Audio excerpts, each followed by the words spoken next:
Ladies and gentlemen, boys and girls, and co-parents of all ages, this podcast is for you. Introducing and centering the Amicable Divorce Expert, Judith Weigel. The name of the book is Mom, Dad, Can You Hear Me? An emotional story of a child overcoming her parents' divorce. We have the author as our guest today, Despina Mavridou. She's coming to us from Greece, and I'm so happy that you're here. Thank you, Despina, for joining us. Thank you. I'm also very happy to talk to you today. Oh, this book was wonderful. I absolutely loved it. So, to set this up for the audience, you are a child of divorce, and you're also a mother of a very young child. Yes, 7-month-old. And you are the principal character in this book, aren't you? Yes, more or less, yes. The book actually starts with my story. The end is not exactly what happened in my case. When did you write the book? I wrote it a year ago. And when did your parents file for divorce? Well, almost 30 years ago, more or less. Is it like yesterday? Did the memories come back vividly? Yes, the memories come back, but fortunately the emotions are lighter now, and I'm not feeling angry, frustrated anymore. I don't feel sad and desperate anymore. And that's the way you felt 30 years ago and for quite a while, I understand, after reading the book? Yes. It was for a while. It was almost for 10, maybe 20 years. It got me to be able to reestablish a balance and start creating a life away from my parents' separation and divorce, because it was something that actually I was carrying on for a long time. I think that's kind of normal until you have an opportunity to process as an adult. And speak to this, please, because when parents are getting divorced and you're living in one or both houses, and you're going to explain your situation in a little bit, you're processing one way. And it almost feels like you're processing for survival. And then as an adult, you're processing to make sense of everything as an older person looking back. Could you speak to what I just said, and how close to reality is that for you?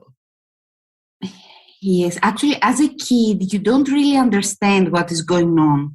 You are just trying to, at least in my case, I was trying to please both of my parents. I was trying to help them because, for example, I had seen many times my mom crying. So I was trying to make her feel better.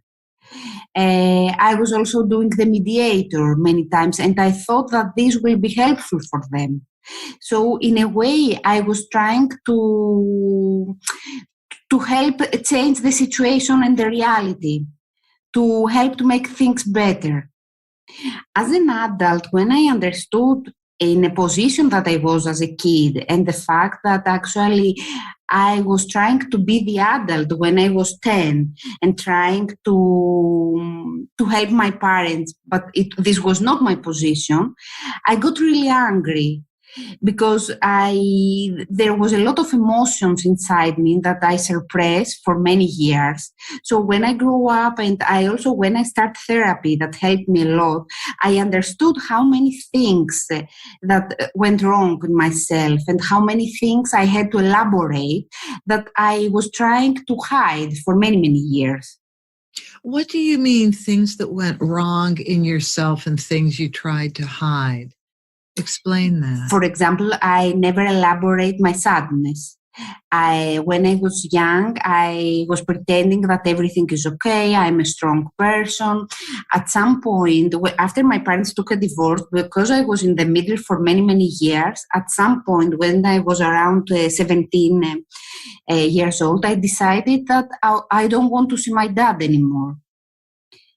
Because I thought at that moment that this was the right thing to do, so as not to be in the middle and not to have to transfer things to each other. But when I grew up and I understood, and I tried to convince myself that I'm okay with this. This is my decision. I don't care. I'm fine without my dad. I am a strong person. Were you close to your dad as a Yes, child? I was close.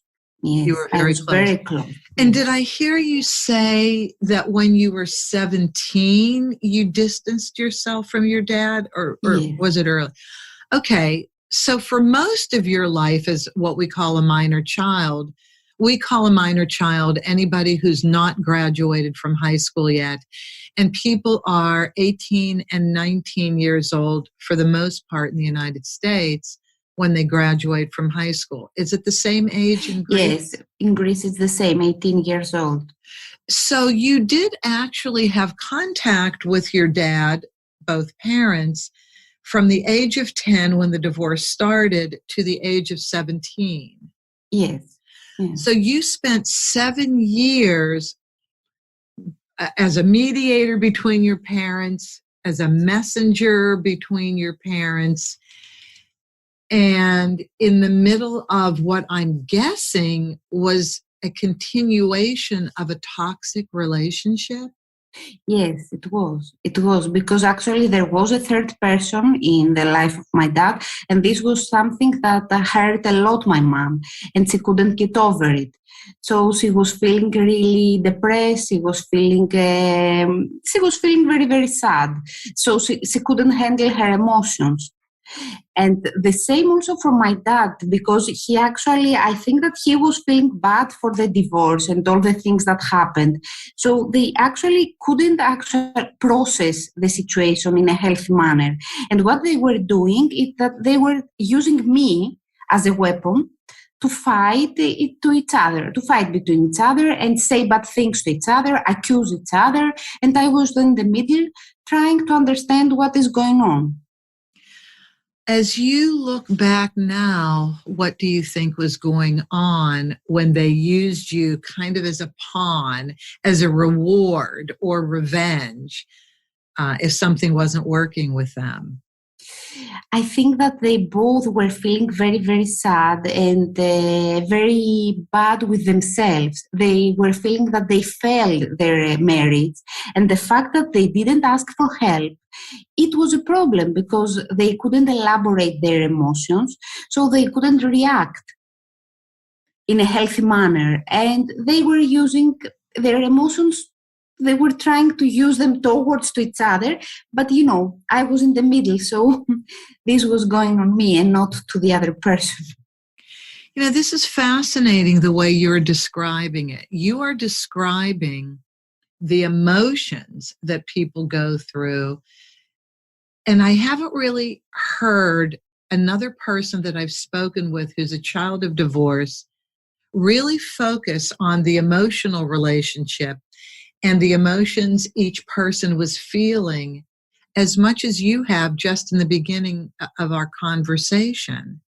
And it's always been my position since I've really got a foothold in the family law business, so to speak, environment, that you have to go through what I call the emotional divorce before you file for the legal divorce. Because unless you go through the emotional divorce, meaning some of the things you've just said, what do you do with your emotions? What do you do with the hurt? What do you do with the emotions, at least on your dad's side, that prompted him to seek an outside relationship that then became the downfall of the marriage? So what is your recommendation to people as they're seeing that the marriage isn't working? They have kids, of course. They're seeing that the marriage isn't working, and more than likely it should not live on. But what should parents do before they file or as they file? For me, the most important is to ask for help. And I'm not talking about the practical help from a lawyer, which is okay, this is normal that you will ask for a lawyer. I'm talking about a therapist, a divorce coach, a person that can help you elaborate what is going on with yourself first, to refine and redefine yourself. And after that, you will be able to handle the divorce, and indirectly, you will definitely help your kid. Okay, so this is exactly what I've been talking about in many other topics with many other people, and I'm so happy to hear you say that. Because if you don't go through the emotions before you file, they either never get dealt with, or they get dealt with definitely maybe in a negative way as you're going through the filing, because you have decisions to make. Yes, and very tough decisions. Divorce is it's a very difficult situation. Nobody can deal with it alone. It is important to ask for help, and it doesn't mean that you are weak if you ask for help. And I'm saying this most for the fathers, for men, because actually the society requests for men to be strong. So for them, I know from experience that it's really difficult for them to ask for help. But the problem is that after that, they cannot handle any situation. And in the end, even if, for example, in my case, it was my dad that left home, in the end, he was feeling that he was the bad guy, and he felt very guilty. And these actually reflect on our relationship. And many times he was also saying things to me that I understood that he was feeling very, very sad all this period, especially now that we reconnect and he actually read the book. I understood from what he was telling me that he was feeling really sad and alone all these years, even if he created his own family and went on with his life. But still, he was feeling really hurt, because he never elaborated what was going on. And for me, it's very, very important for the fathers not to feel that they are the bad guys. What was the hurt? What was the hurt about? He was feeling hurt because he couldn't see us. He was feeling hurt because I said, for example, to him many bad things. I told him that I don't want to see him anymore. I don't want to talk to him anymore. And he was feeling also hurt because he actually lost a lot of period where he couldn't communicate with me or my sister. Oh, wait a minute. I thought you were an only child. No. I have a sister. She's 6 years younger than me.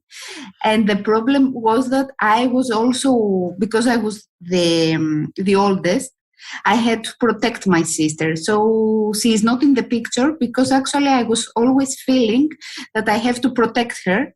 So she was never involved in all this. We were trying to keep her apart. All right. You were 10 years old when the divorce started. So therefore she was 4 years old. Is she 6 years younger?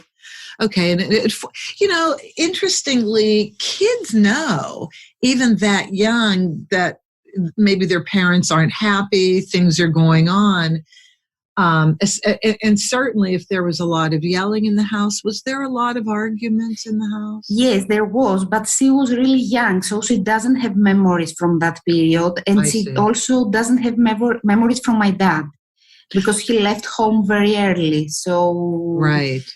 She actually feels sad because she doesn't have memories and she doesn't know him.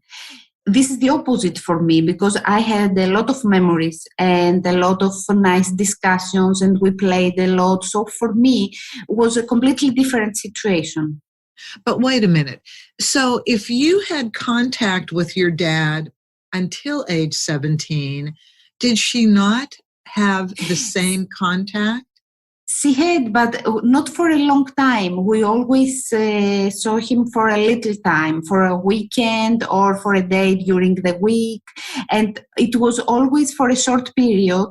And she couldn't create a relationship because when the divorce started, we were in a battle. We were feeling that we are in a battle. So every time that we had to go to see my dad, we were feeling nervous because after the meeting, we knew that we had to describe everything to my mom, explain to her what we did, and we had to feel that he is the bad guy. It's in order to make your mother happy. Yes, exactly. Okay, so Can we sit on this point for a second, because this is one of the biggest issues that we deal with, anybody in family law in the United States, and that is having to give a recounting to each parent or to one of the parents about what happened, what you did with the other parent. Mm-hmm. And isn't it the most uncomfortable situation you can possibly be in? Because it strips you of your personal life. You don't get to have a personal life. Yes. And it also makes you feel bad. I mean, I was feeling that I don't have the right to have good feelings for my dad because he was the bad guy. And all the time I had to explain what I said to him, why I said that, and I didn't say something else, that it was better for my mom. And it was a really strange and stressful situation. I know that in the book there's a point where you went from explaining what it was like with the other parent to shutting down completely, or no. Do I remember this correctly, that you eventually said, it's not my responsibility to explain to you what I did with my dad?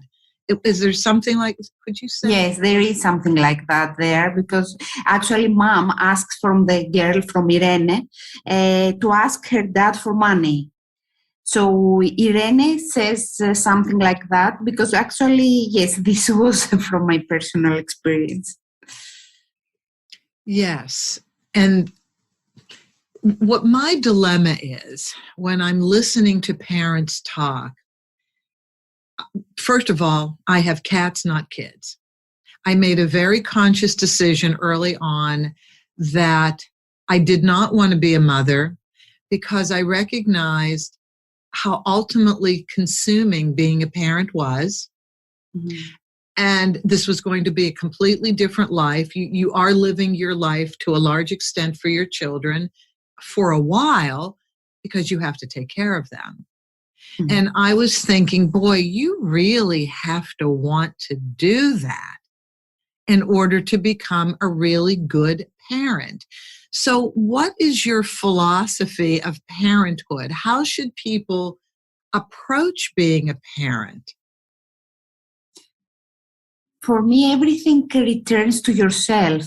I mean, I am working with myself many years now, and I think that I will never stop once I started, because everything returns to you.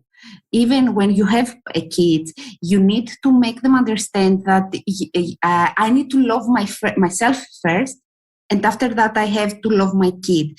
Even though I think that this sounds a little bit strange, but if I don't love myself and I don't feel full with myself and my emotions, I am not able to give.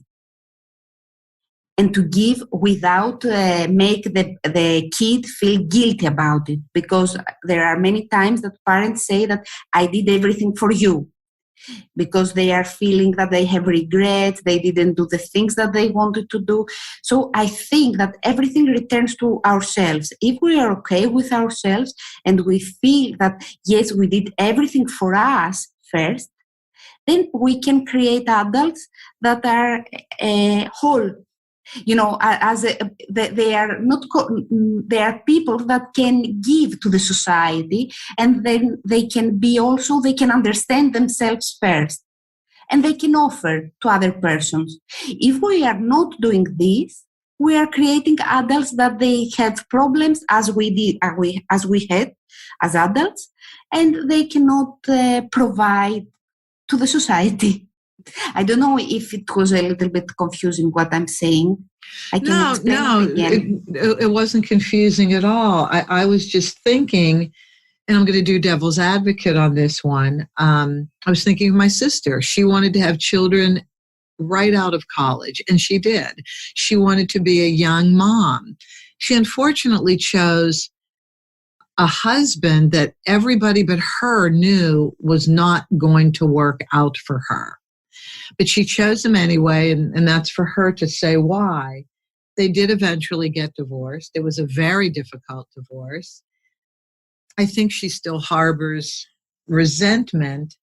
But with your parents, though, what was their upbringing like? Did they have harmonious family environments? Or did they come from divorce? Did they come from rocky relationships with their parents? Their parents didn't got a divorce, but it was difficult in Greece 20 years or 50 or 60 years ago to get a divorce. Right. So, no, they had families, both of them, and my grandparents never got a divorce, but they never learned how to communicate. Right. And how to actively listen to the other person and how to put themselves first. They didn't know how to do that.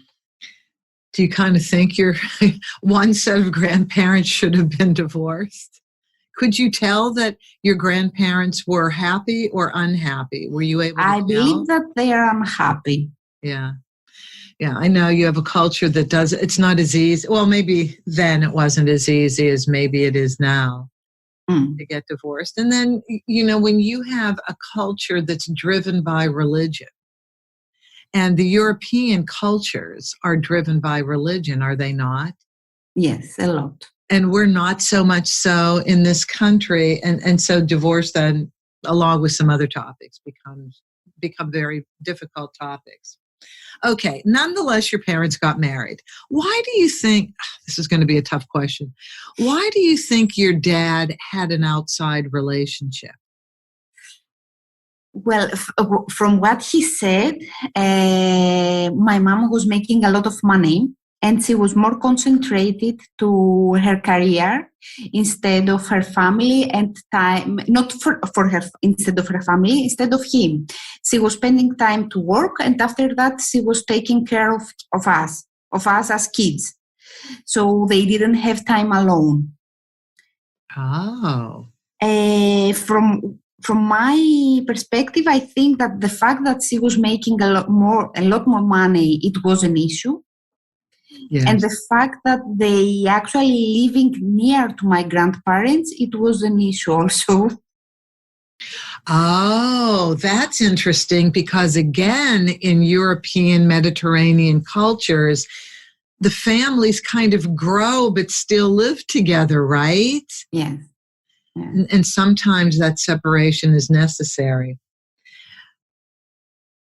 Do you think it was, if your parents had gotten therapy and at least addressed their emotions before they filed for divorce, do you think it would have been easier on you during the divorce? And what would it may have looked like that would be different? The communication. This was the key for me. The fact that they would have communicated alone and I wouldn't be in the middle. Because it was not my position to know who spends more money for me. It was not I didn't want to know who spends more money for me. I didn't want to know that my dad had a third person and he abandoned his marriage because, the reality was that they already had a problem. It created space in the marriage for a third person to come in. And after that, yes, the marriage failed. But this was not for me. It was not my position to understand all this when I was 10. And I didn't want to know, for example, that my dad was the bad guy. This was my mom's perspective. So I think that the communication would be completely different if they would have elaborated their emotions and their feelings and how to communicate with the kids.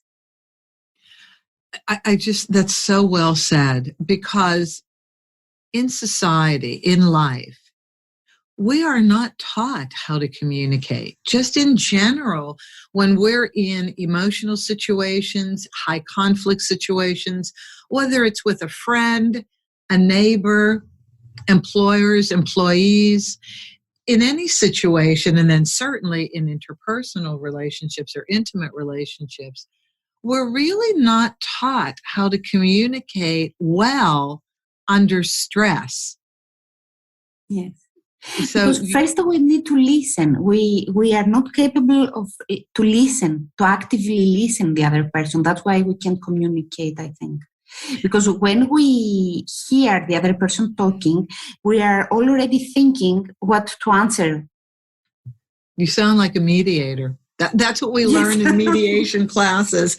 We learn that everybody has to do active listening. You can't say you. You can only speak from your own emotions. You have to say I.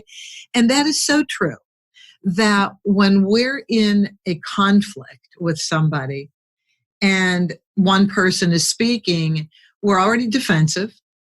We're already putting up the wall. We're already thinking, well, no, you're wrong. No, let me just talk right now. I can show you how you're wrong before they even get their whole thought out.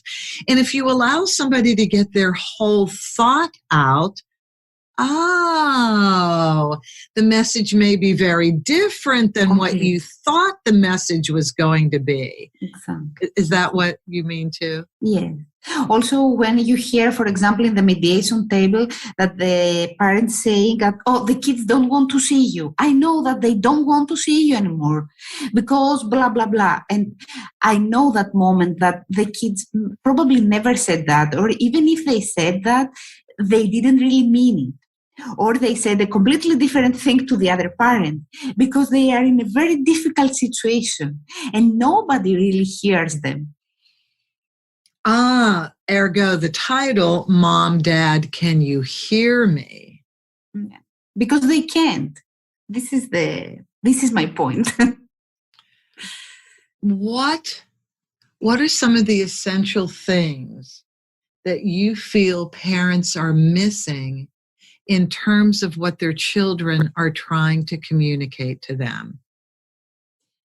I think very simple things, like the fact that they don't want to hear them accuse each other. They don't want to know about money, anything. They don't want to know if, for example, the present that the father or the mother get to them was expensive or not expensive. They don't want to hear them fighting on the phone, or to have different rules in both houses. For example, to say mom says one thing and dad says a completely different thing. This doesn't really make kids feel good. It confuses them most of the times. Oh, this is an excellent point that you just raised, because this comes up in mediations a lot. And that is when you're putting together the co-parenting schedule, when we're trying to help people, organize what's right for everybody, parents and child alike. First of all, nobody understands what bouncing around feels like, right? So the schedule that people start developing works for the parents in terms of their work schedules, but how does it really work for the children in terms of their life schedule? And it's the children that are going back and forth. Exactly. But when you had your schedule, did you do overnights with your dad? Sometimes, yes. Not very often, but yes, we had some overnights. Okay.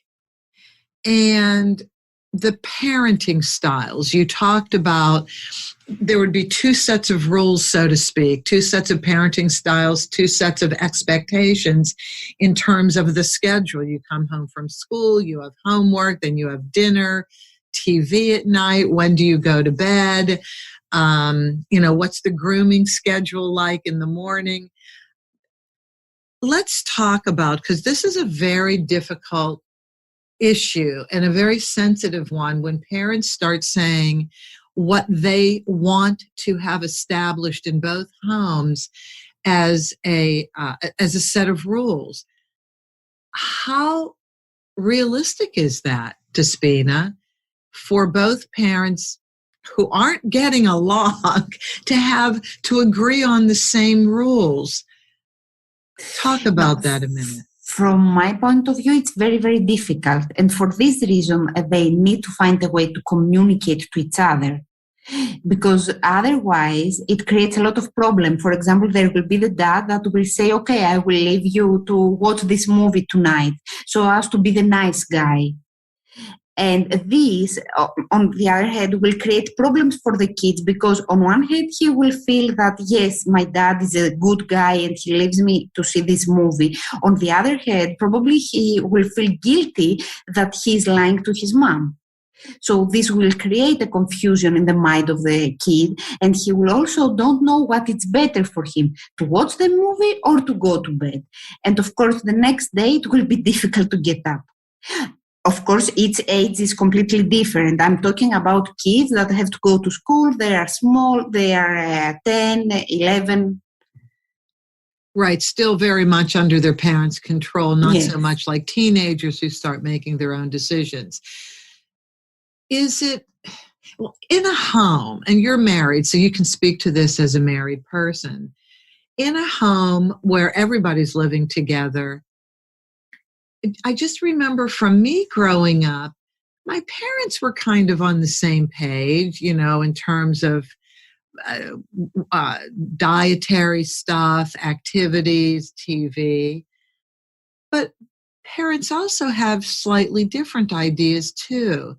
So looking back and as a parent now, how realistic is it for both parents to establish a schedule, a routine, parenting styles that are very much in line with each other? We are returning to the communication.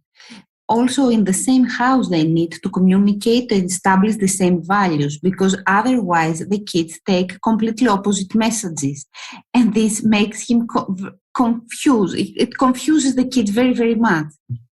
If one parent says go to bed and the other said you can watch the movie, it's the same if the parents are divorced or not. It's exactly the same. The result is the same. That's really true. So how old is your daughter?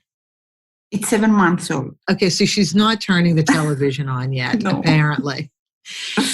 How have you and your husband talked about things, parenting style things coming up when she does become talking of 2 years old, 1 years old, and For now, what was important for me to discuss with my husband was the fact that it is important to ask for help for the parenting issues, and to make also to take some lessons as parents, to make some parenting sessions. And he agreed on that, and this was the most important for me, because I think this is the base. Of course, it will not everything be idealistic, perfect. Sorry, Right. Not everything will be perfect, but I think that if the base is good and we agree that we will discuss and we will ask for help if the things will not go well, or we will take some lessons to understand certain things and how we need to communicate to the kid according to her age, I think it's a good base to start. Did your husband come from a divorced home? What was his home life like? No, he's not coming from a divorced home, but he has worked with himself a little bit. Not as much as I did, but he has worked, and he understands how important it is to work with yourself and to leave away in the past certain paradigms that we have from our families and create something new. I want to go back to your decision to not see your dad anymore when you became 17. What was it like coming to that decision? What did you go through? Well, it was at that moment. I thought that it was the easy way to not to be the mediator anymore, not to have to transfer to make the messenger anymore, because I was not a good messenger and not a good mediator. What child is? Yeah. That's not the role. Yes, but I was feeling the burden because I was a child that didn't want to express herself very much because I didn't want to disappoint anyone, and I wanted to be the good girl for my mom, especially because I needed her approval. So most of the times I did it, but I loved my dad also at the same time, and I wasn't feeling so much hate for him because the fact that he abandoned his marriage for a third person, it was not a problem for me. So I couldn't hate him as my mom was asking me to hate him. Okay, a couple things. Why wasn't it a problem for you? Why were you very accepting of the fact that he took a third person? It was not something that I could really understand. I only wanted my dad. It was not a problem. The third party. I didn't even know the woman. Is he still with her, by the way? Yes, they are still there together. And you know her now? No, I still never met her because it's like the red flag. Wait, hold on, you've never met her yet? No, I have never met her. Then how do you, when you're with your dad, when you see your dad, he's not in his house, you go somewhere else? First, we are not in the same city, so we have never met in person. Okay. And he's calling me or I'm calling him probably when he is not there.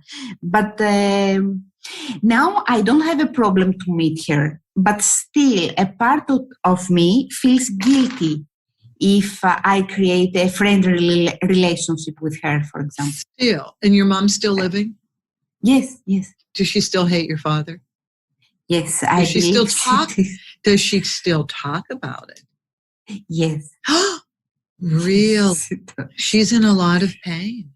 Yes, still. She has a new relationship many years now. Oh, well, this is good. But it didn't wipe away the pain? No. I believe that she still, I'm not, this is my opinion, okay? I'm not sure, but I believe that she never got over the divorce and my dad and everything. It was her first love. Yes. And first love is difficult to... Has she ever sought therapy? No. Okay. So we go back to what you've been saying, that seeking help, seeking therapy is invaluable to sort out the emotions. I want to also go back to Despina, something you said a minute ago, and that is you wanted your mother's approval. Therefore, you thought that the best way to get it at that time when you were 17 is to pretty much dismiss your dad. So that in and of itself, I guess, would get your mother's approval. And stop the mediation. I thought that, yes, this was my second, the second thing that I wanted to achieve, to have her approval. It was strange, though, that when I decided and I announced her that I don't want to see my dad anymore, she said that this is wrong and I have to see him and this is not okay. But I stood for my opinion and I said, okay, no, I don't want to see him anymore. And this confused me a lot, to be honest, because on one hand, she was trying indirectly, and that's why I'm saying that it needs to go to therapy and to understand yourself, because also my mom was giving me two opposite messages and I believe that she couldn't understand it.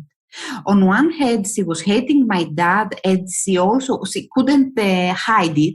So she was trying also to make me hate him. And on the other hand, because she wanted to be the good and correct mom, she was telling me, no, you have to see your dad. So this was completely opposite messages for me and I couldn't handle them. And I bet you were extremely shocked when I was when I realized what was going on. But at that age, I was just confused. And I was like, but why? Why is she telling me this now? If all these years she's telling me that I have to... Not, she wasn't telling me to hate him. Indirectly, though, she was telling me that he's the bad guy. So I was thinking that, but why it's not okay not to see him? He's the bad guy. And he has to pay for what he did. So why this is not okay? Wow, this is actually an interesting twist. Why did you feel you needed your mother's approval? Didn't you already know you had it? Or approval in what way? Approval in how you were behaving as a child of divorce? Or approval for who you were as an individual? The second. I believe that most of the kids need their parents' approval. And this is the reason why I believe that the kids many times sacrifice more for their parents instead of the opposite, because usually the parents say that they do everything for their kids. And this is true. I'm not saying that it's not true.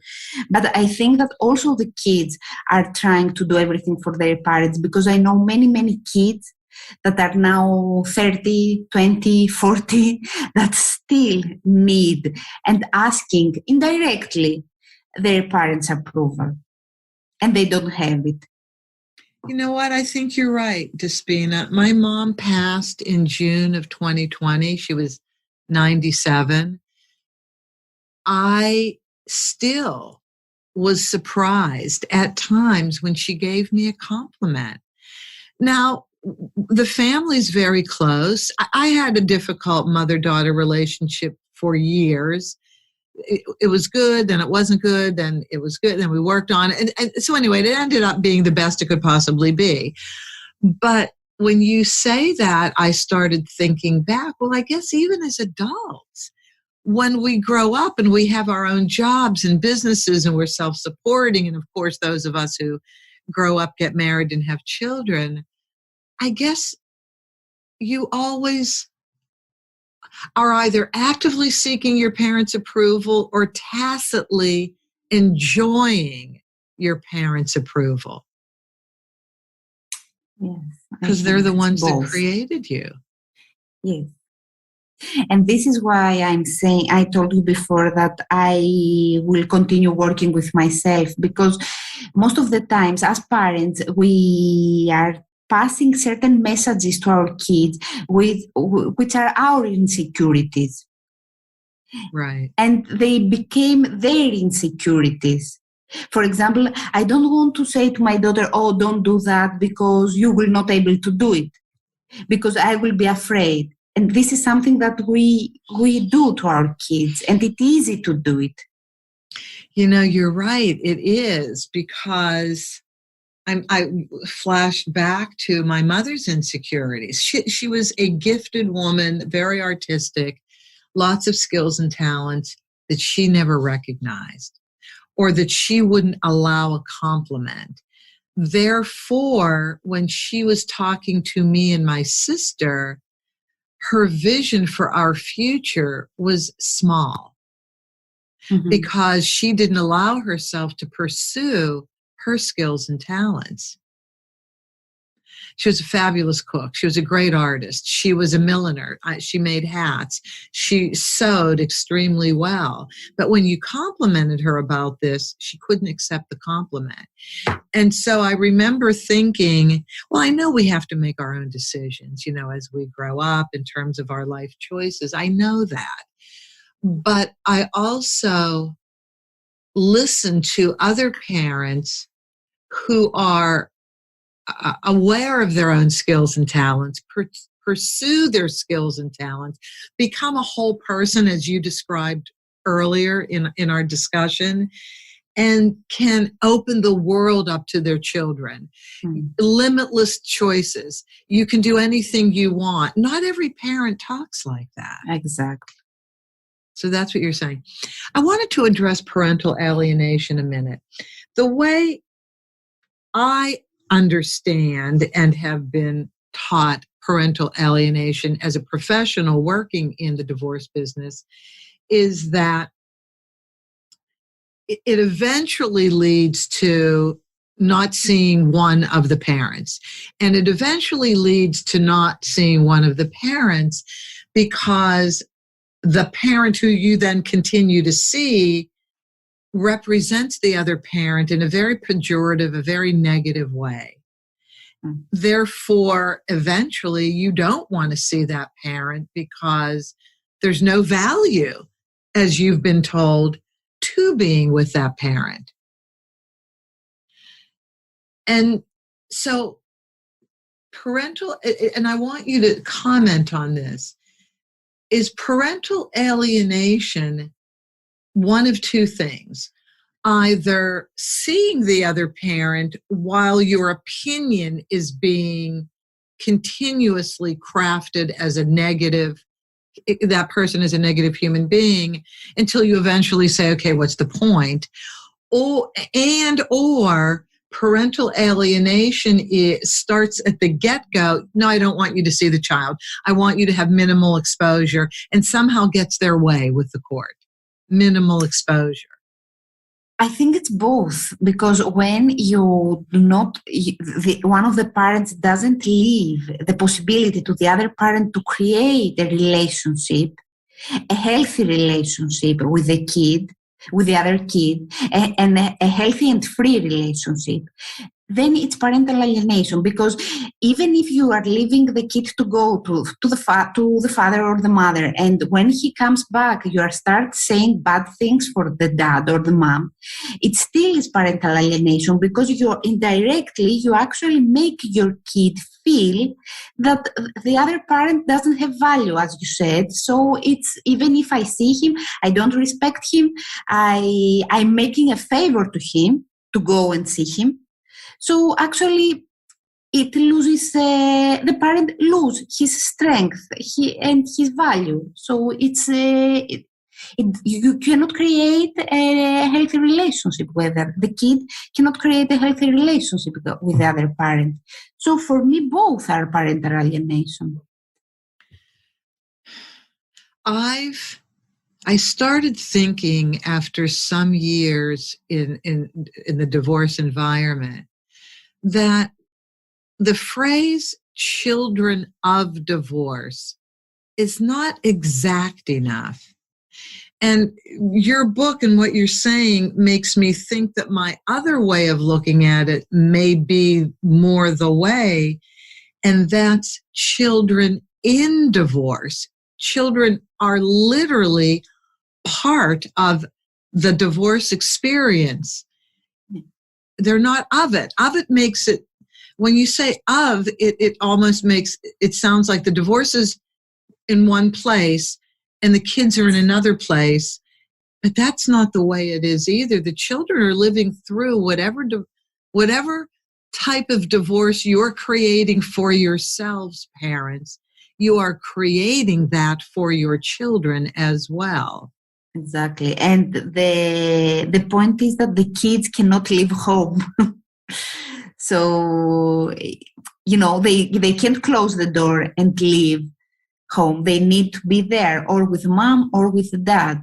So it's important for him to be able to feel secure and be able to express themselves and say exactly what they want to both of the parents.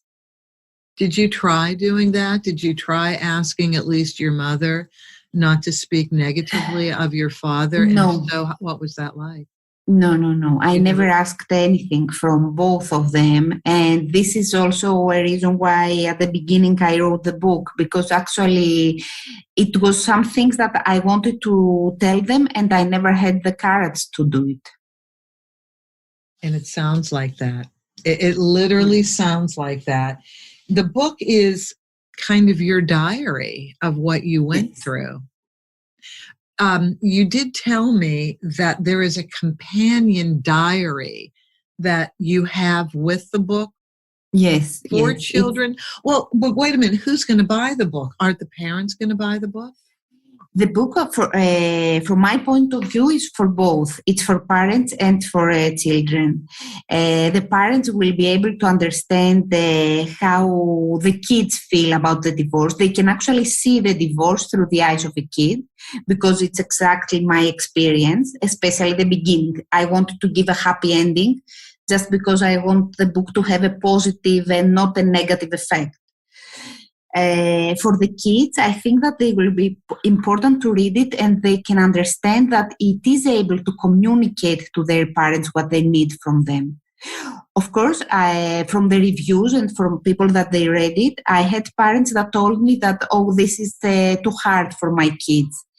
But I know in my heart, because what I was writing, it was exactly how I was feeling when I was 10, that these are things that the kids can understand.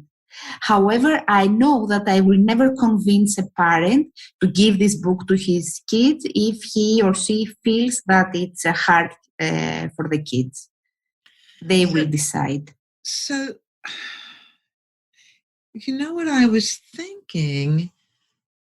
If it's for both parents and children, and a 10-year-old can absolutely read this.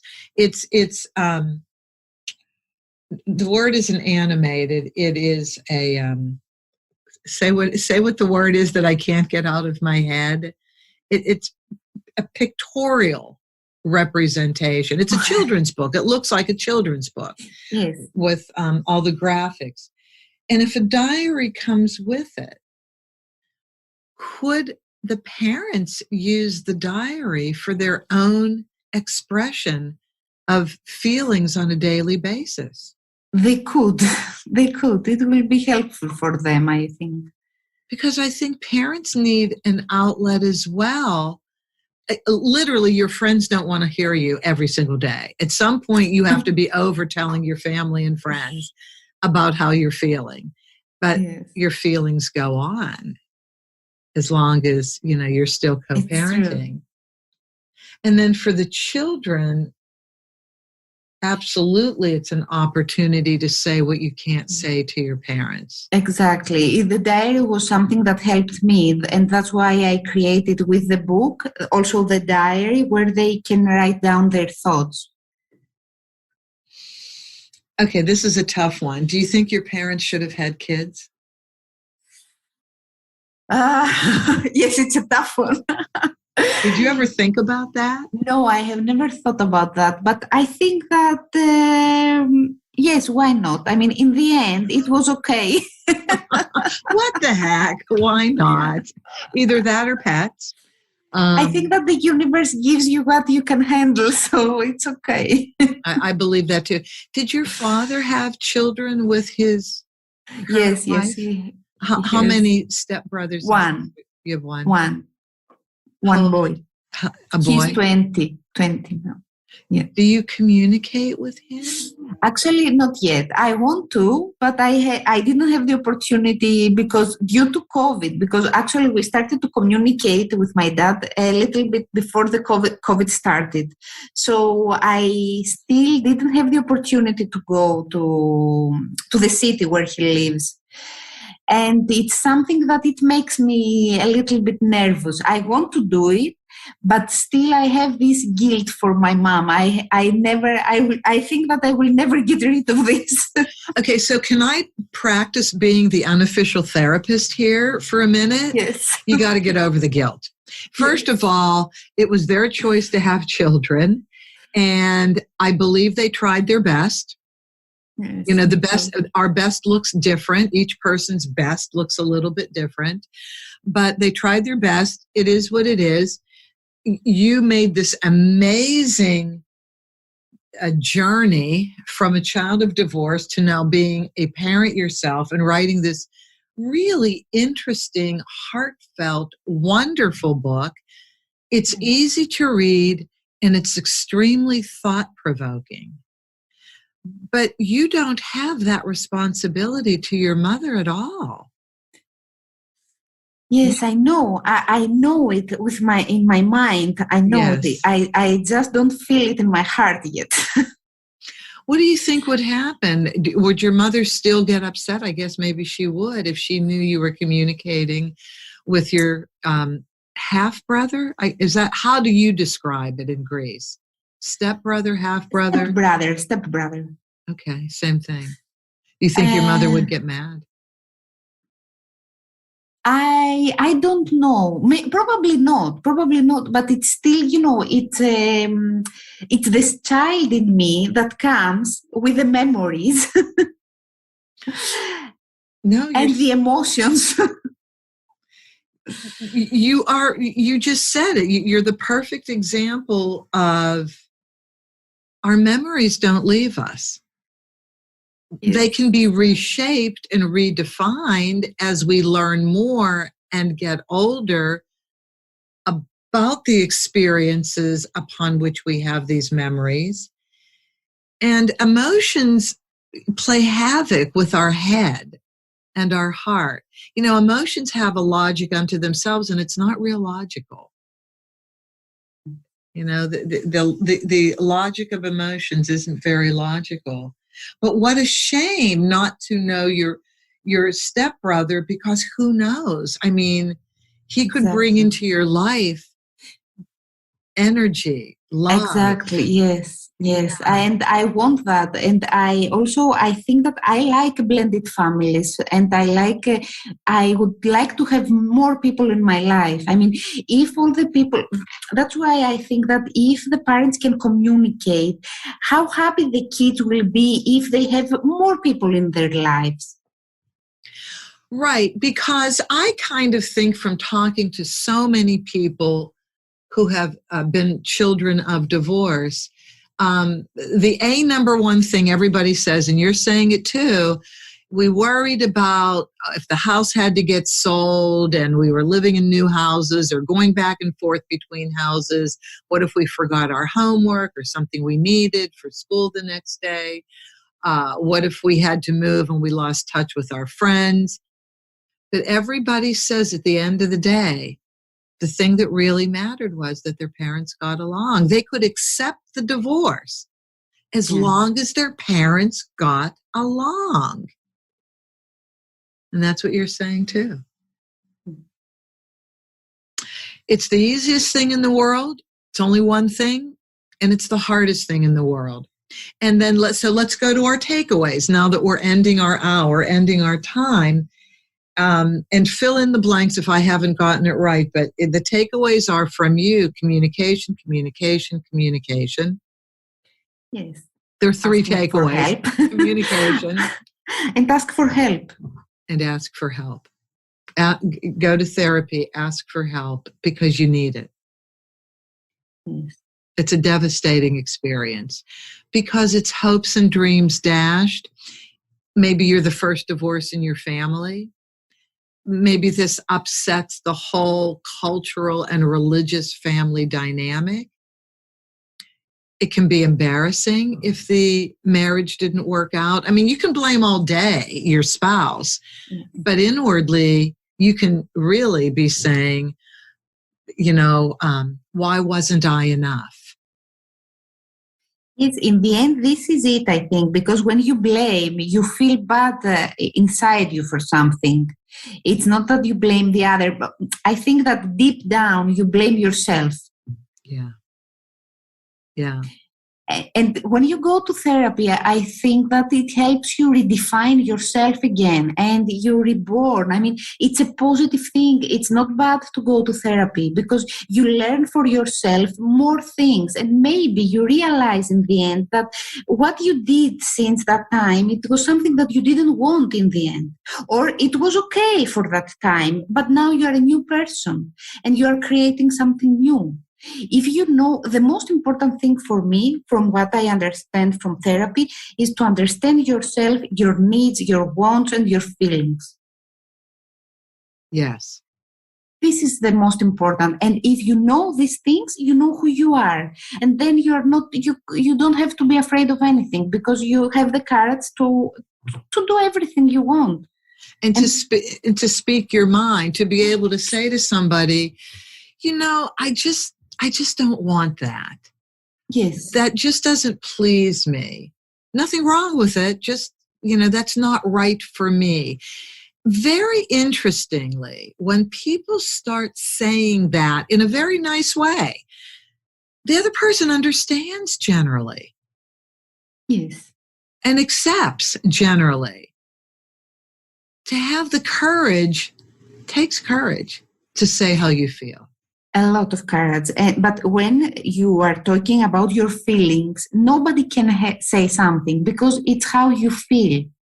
Nobody can make an argument about the feelings. If you say that you feel sad, what I can say to you, that you don't feel sad? You feel sad. And if somebody even says, what are you feeling sad for? You have nothing to feel sad about. You have this great life, this, that, and the other thing. Maybe that's not the right person for you to be communicating with. And but I feel sad, and that's my feeling, and that's the way it is. Yes, exactly. I love your book, Despina. I really am so happy that you contacted me and sent me this book. I just really appreciate it, and I will use it. I will share this with people, with all of my mediation clients, because I know that when they come to me for mediation, they're trying. They wouldn't be in mediation if they didn't want a good outcome. So I applaud them. At the very beginning, I acknowledge this is a very hard place to be, and I applaud you for taking that step to try and work this out in this context. And I will definitely share this book with them, because as I listen to parents talk about what's right for their children, and I know what they want. Okay, maybe you don't. Maybe you do, maybe you don't. Maybe it's a little mix of both. I think this is an excellent book just for people in the throes of the divorce, to really have the voice of a child speaking to them in a very easy to understand way. Yeah, thank you. This was the goal, and I hope that I will raise awareness about the kids' perspective. And there can't be enough of that out there. There just can't be enough of that. But this is done in such a beautiful way that I could put myself in your position. So information about you will be in the show notes, but just for people listening, what's the easiest, best way for them to get in touch with you, given that you are in Greece, and how many hours in advance of us in the United States are you? I think we said 10. When we calculated, it was 10, right? Yes. Yeah. So we're recording this, if it's noon, so it's 10 o'clock, 10 p.m. your time. Yes. Okay. So email, is it email? Is that your best way? Email, Facebook also. I read the messages. They can find me under the name author Despina Mavridou. Okay. Despina Mavridou. Thank you. I practice. So I don't. No, you said it correctly. Mavridou. I was a copycat. Thank you so much. I cannot tell you how I have appreciated knowing you and talking with you, listening to you. And thank you for the courage to write that book. For me too. Thank you. It was a real pleasure talking to you. Thank you. And thank everybody listening to this podcast. I hope you got real value from it. And the name of the book again, Mom, Dad, Can You Hear Me? I guess you can buy it on Amazon, right? Yes, it's on all Amazon stores. Yeah, absolutely. So thank you again. Please share this episode with anybody that you feel needs it. You can reach me and discuss any topics that you would like me to cover that I haven't already through my email address, Judith@theamicableddivorceexpert.com, Judith@theamicableddivorceexpert.com. And as always, have an amicable day.